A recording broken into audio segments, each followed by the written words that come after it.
Hola, estimados bachilleres, espero que se encuentren muy bien. Les saluda nuevamente Eduard Martínez.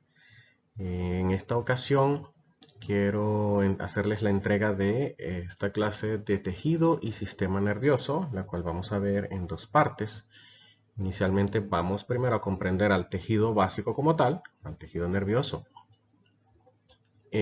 Para la comprensión y también para la facilidad de la descarga de este material audiovisual, he decidido grabar la clase de tejido nervioso en dos partes. En esta primera vamos a conversar las generalidades del tejido y hablaremos de uno de sus componentes principales, que son las neuronas. En la segunda entrega continuaremos hablando sobre los demás componentes del tejido nervioso y haremos resaltar la importancia de este tejido dentro del organismo y en sus funciones, de tal manera que así puedan observar con calma, ver las imágenes y también escuchar la grabación sin ningún inconveniente. Algunos me han dicho que no deben haber contestado bien las preguntas del examen pasado. Espero que hayan estudiado mucho. Esperaremos los resultados luego. Y también espero que para esta clase estudien el contenido programático y para el momento en que sean evaluados no tengan dificultades para responder o para comprender y reconocer este tejido. El organismo puede adaptarse a distintos ambientes y entornos, es por una interacción compleja entre todos los tejidos básicos que hemos visto hasta ahora. Y el tejido nervioso no escapa de ello, ya que en líneas generales el tejido nervioso permite, así como está este gatito mirándose al espejo, reconocer su entorno y así familiarizar el ambiente externo con el ambiente interno del organismo. Y de esa manera todo individuo puede utilizar sus cinco sentidos con la ayuda del sistema nervioso y con la interacción de este con los demás tejidos, sistemas y órganos. Asimismo, debemos conocer en líneas generales cómo actúa el tejido en general, cómo se comporta en su estado normal para reconocer a futuro como profesionales las patologías que abarcan al tejido y sistema nervioso, ya que si no conocemos adecuadamente su funcionamiento, tampoco podríamos reconocer cuando un animal está padeciendo y por qué lo está. El tejido nervioso es otro de los tejidos básicos del organismo y está compuesto por un conjunto de células que poseen una organización mucho más compleja de la que ustedes ya vienen observando y estudiando con respecto a los tejidos básicos del organismo, llámese epitelial, tejido conectivo, tejido muscular. El tejido nervioso en sí forma una red de comunicaciones entre ellas mismas, las células, y también con el resto del organismo, de tal manera que esa red compleja de comunicaciones, que se conoce básicamente como los impulsos nerviosos, son generados desde allí. De esa manera, ella integra información proveniente del ambiente externo o del ambiente interno, como cambios de temperatura corporal, por ejemplo, y así puede realizar distintos mecanismos de propagación de información para que pueda adaptarse o generar una respuesta necesaria. Desde el punto de vista embrionario, el tejido nervioso se origina en el ectodermo, en esa capa más superficial, específicamente de unas estructuras que se conocen como la cresta neural y el tubo neural del ectodermo. El tejido nervioso, en líneas generales, sin entrar en mucho detalle con lo fisiológico, cumple dos funciones importantes. Una, que es la que veníamos mencionando al hablar de las comunicaciones, es formar impulsos nerviosos. El impulso nervioso es un medio de propagación de moléculas que permiten enviar información de una célula a otra o de un tejido a otro, involucrando al tejido nervioso como intermediario, de tal manera que así pueda ocurrir una verdadera comunicación celular. Las células entre sí también tienen sus propios mecanismos de comunicación, un poco distintos a los del tejido nervioso, pero no muy distante. Y por supuesto, el tejido nervioso tiene como otra función principal coordinar diversas funciones del organismo. Si bien hay órganos y sistemas que pueden trabajar de manera aislada e independiente, el tejido y sistema nervioso contribuye a que esas funciones no se den de manera desorganizada, desordenada, y permite mantener el equilibrio fisiológico o funcional de todo organismo viviente, de todos los mamíferos, de las aves también, de los reptiles que también tienen un tejido y un sistema nervioso. En esta imagen podemos observar lo que se refiere al origen embrionario del tejido nervioso. Si recordamos un poco lo que ya les han mencionado de las hojas embrionarias, tenemos el ectodermo como la más superficial, mesodermo, la intermedia y endodermo, la capa más interna. Pues a partir del ectodermo se forma un cúmulo de células que se organizan, pasan de ser totipotenciales a multipotenciales.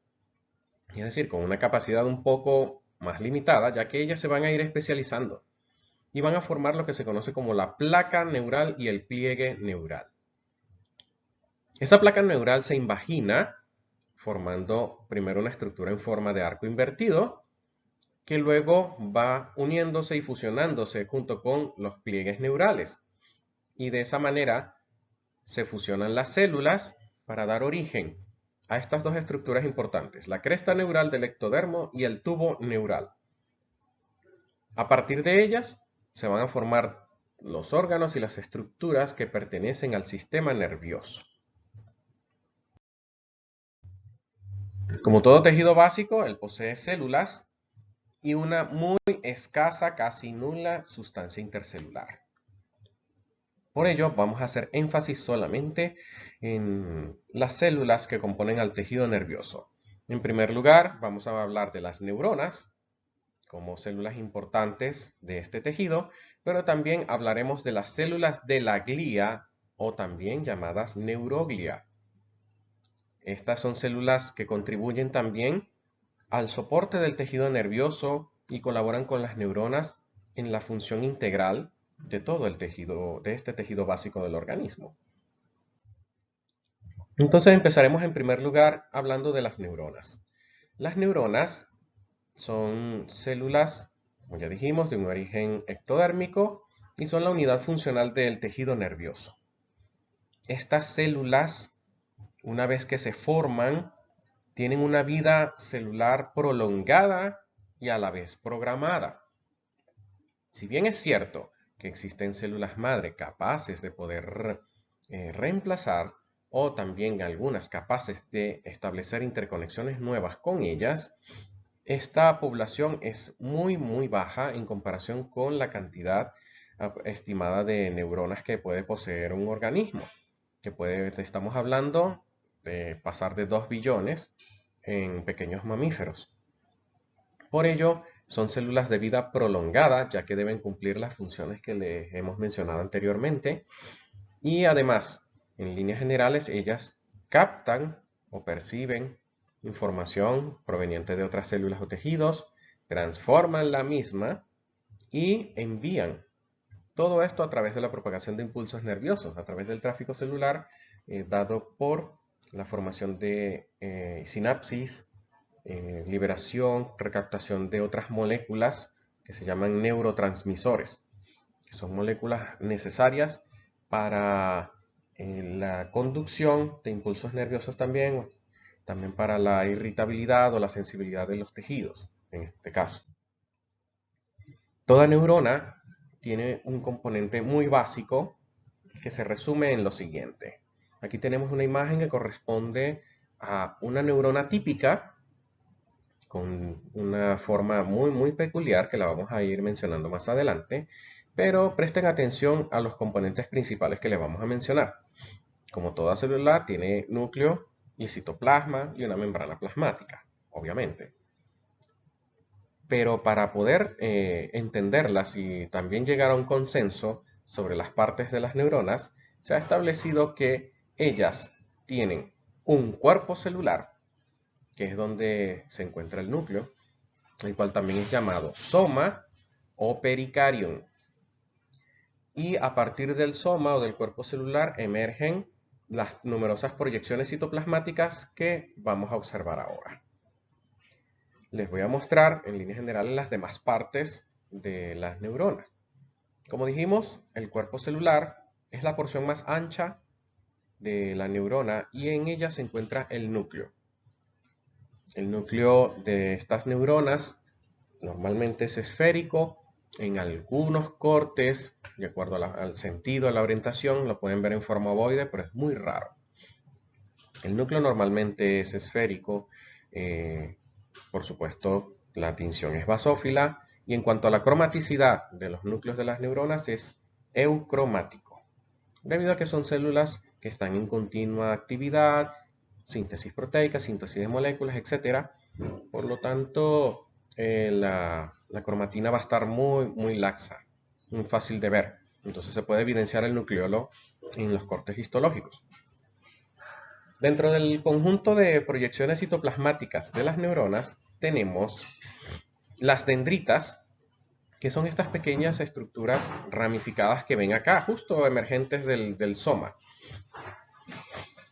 Las dendritas son proyecciones citoplasmáticas que captan estímulos o impulsos nerviosos provenientes de otras neuronas vecinas o de algún tejido vecino circundante también.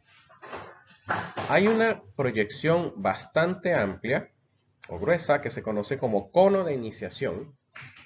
Este pequeño engrosamiento, que llaman cono de iniciación, da origen a otra proyección citoplasmática más larga que se le conoce como axón. Y en el axón se conducen los impulsos nerviosos. Este axón tiene una longitud muy variable de acuerdo a los tipos de neuronas, eso lo vamos a ver más adelante. El axón, en sus porciones muy finales, se ramifica formando una estructura arbórea conocida como telodendrón. El telodendrón no es más que una ramificación del axón y eso permite tener contacto con varias superficies. Eso quiere decir que así puede contactar fácilmente con mayor superficie de un tejido, por ejemplo, membrana plasmática de alguna célula fibra muscular, pero también con otras células vecinas. Los telodendrones, a su vez, tienen unas dilataciones terminales, unos ensanchamientos que se le conocen como botones terminales. Y en esos botones terminales existen muchas vesículas llenas de moléculas y también de algunos iones, algunos cationes, que son necesarios para la sinapsis y para las formaciones de los impulsos nerviosos.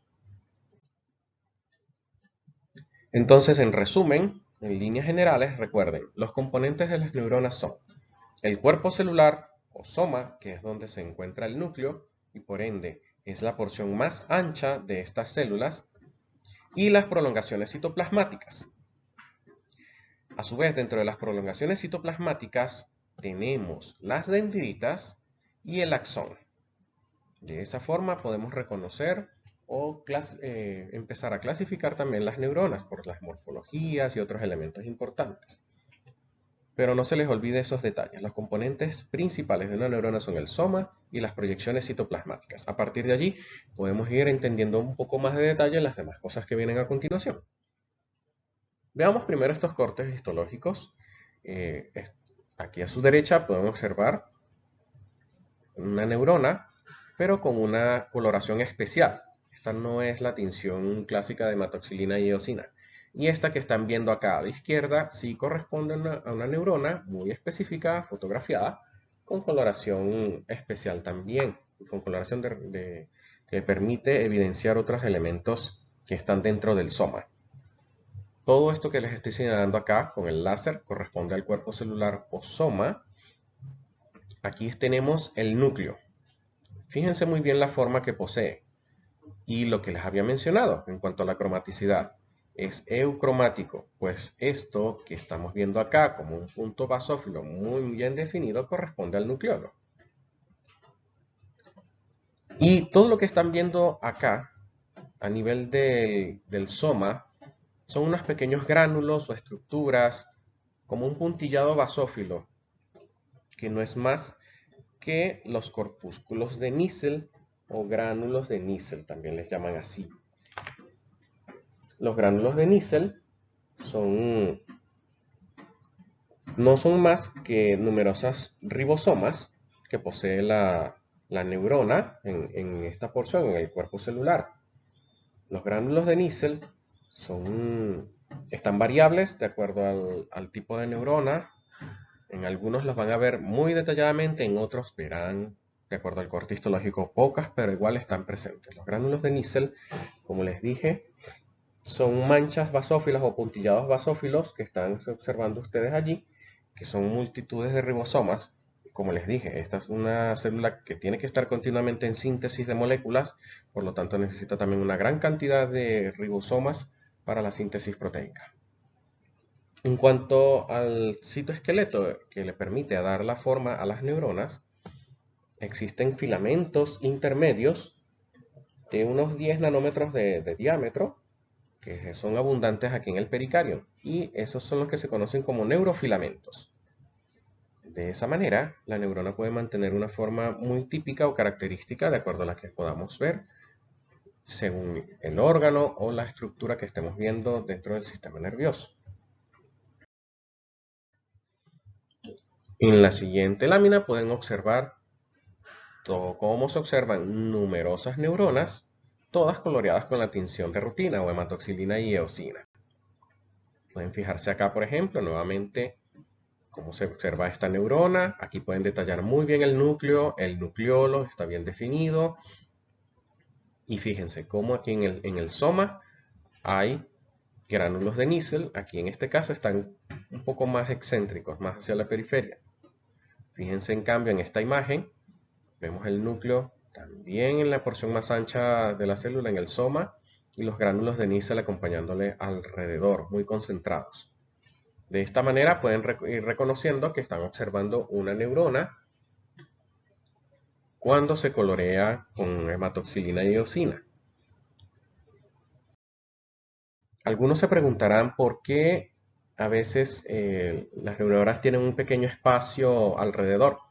Resulta que cuando se está preparando los tejidos, esta célula se puede deshidratar parcialmente y se contrae. Por eso es que ven un pequeño espacio virtual. Eso no es patológico, sino un pequeño espacio que se observa allí, un campo claro, producto de la contracción celular. Se retrae el tejido. Hablemos ahora sobre la clasificación de las neuronas. Dentro del tejido nervioso, las neuronas son clasificadas de acuerdo a diversos parámetros. Y los vamos a resumir acá, empezando en primer lugar, clasificándolas según la morfología del soma.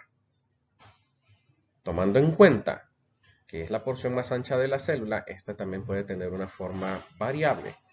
De allí que podemos encontrarnos neuronas, como vemos aquí, de forma estrellada o semejante a una estrella, como esta que les estoy señalando acá. Si vemos aquí en la misma imagen, observen esta que les estoy delineando con el láser. Se le observan tres ángulos, tres esquinas, por decirlo así. Y fíjense que el soma está muy bien definido. Se parece mucho al de una pirámide. Por eso son llamadas también neuronas piramidales. Si observamos esta que está acá, pueden observar muy bien su forma. Es semejante a la de una gota, o más específico, los autores coinciden en que se parece mucho a una pera. Por eso esta neurona es conocida como neurona piriforme. Este tipo de neuronas son abundantes en ciertos órganos del sistema nervioso.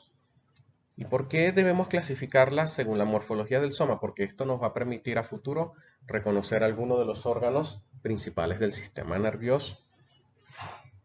También hablan los autores de otras clasificaciones. Tenemos, por ejemplo, según su función.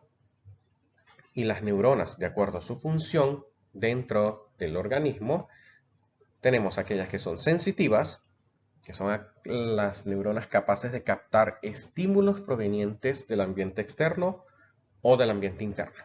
Cuando hablo de ambiente interno me puedo referir a cualquier órgano de las cavidades corporales. Hay neuronas motoras, que son aquellas que una vez procesada la información o el estímulo captado, envían una respuesta para ejecutarse, ya sea contracción de un músculo, alejamiento, contracción de un vaso sanguíneo, etc. Hay distintas neuronas motoras que llegan a distintas partes del organismo. Y existen también las llamadas interneuronas, que son neuronas, sobre todo muy presentes en la médula espinal, que son capaces de interconectar con otras neuronas y permiten la propagación del impulso nervioso. Aquí en este ejemplo podemos ver cómo se ubican o cómo podemos clasificar fácilmente estas neuronas de acuerdo a su función. Una neurona sensitiva entonces está conectada a un sitio que podemos llamar receptor.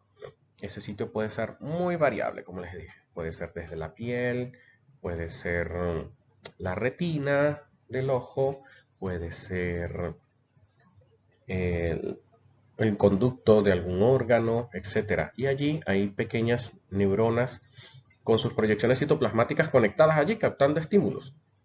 Entonces envían la información al sistema nervioso, las interneuronas ayudan a interconectar y a propagar la información para llevarla a donde debe ser procesada, y a su vez las neuronas motoras enviarán la respuesta que se debe realizar allí. Si es el de un conducto que deba dilatarse o contraerse, si es el de la piel, captar sensaciones térmicas, mecánicas, etc. Si es a nivel de, por ejemplo, tejido muscular, es contraer o relajar el músculo.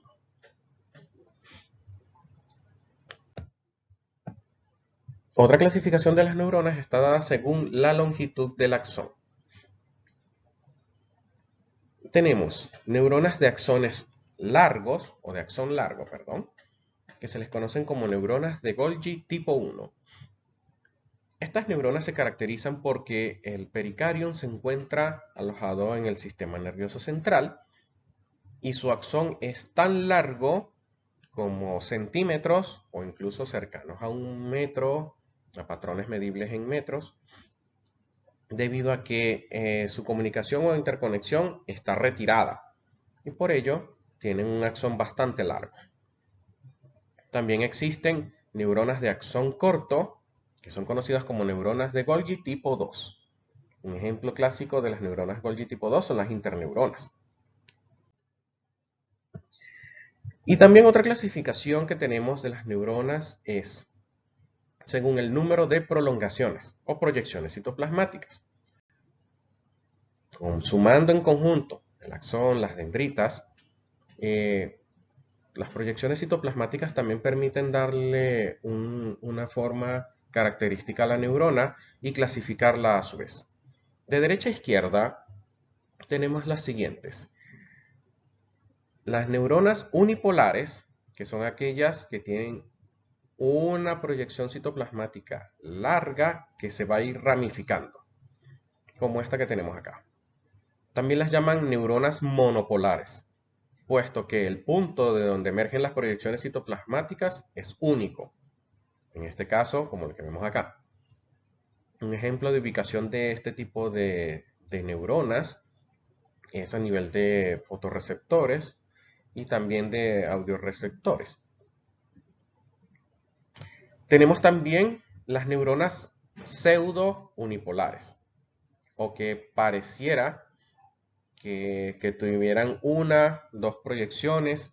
De este tipo de neuronas causó controversia en el momento de que fueron estudiadas, puesto que algunos decían, no, parece que es una neurona bipolar, parece que de un punto de origen se forman dos proyecciones citoplasmáticas. Otros dicen, no, es que es una sola proyección citoplasmática dividida en dos. Y por ello la han mantenido clasificada como pseudo unipolar o pseudo monopolar. Tenemos también las neuronas bipolares, aquellas que tienen dos puntos distintos de donde emergen las prolongaciones citoplasmáticas. Y también, por último, tenemos las neuronas multipolares, ya que a partir del soma, en distintos puntos emergen numerosas prolongaciones citoplasmáticas, como esta clásica neurona estrellada que ustedes ya vieron en fotogramas anteriores. Si tienen alguna duda, si tienen alguna inquietud, pueden ir tomando apuntes y revisando. Vamos a dejar hasta esta primera parte del tejido nervioso y en el siguiente video vamos a seguir hablando acerca de los demás componentes del tejido nervioso.